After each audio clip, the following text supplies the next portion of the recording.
Autodesk is moving completely to plans that are based on people to provide you with an improved experience. Starting in May 2020, we're offering new plans for businesses of all sizes. Plans that aren't based on serial numbers, but on actual people. By focusing on named users, these new plans will unlock new benefits for your business. Instead of employees facing downtime while waiting for a license, they get dedicated access. You'll have usage data to make the most of your investment. Your licenses are managed by Autodesk. And for your users, this is just the start of a much more relevant user experience across collaboration, learning, and convenience. On May 7, 2021, we're retiring all maintenance plans and subscriptions with multi-user access in favor of the plans for people we mentioned earlier. Got a renewal coming up?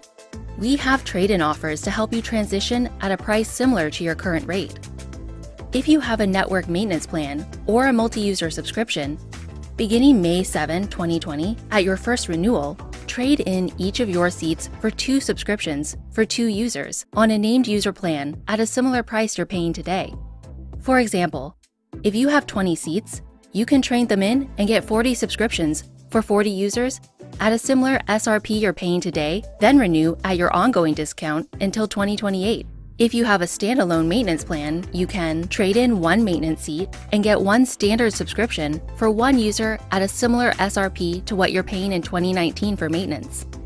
If you need more administration, reporting, and support features to manage your larger team of users, you can choose to upgrade to the premium plan or upgrade to an industry collection and get a comprehensive selection of tools to help you meet any project challenge.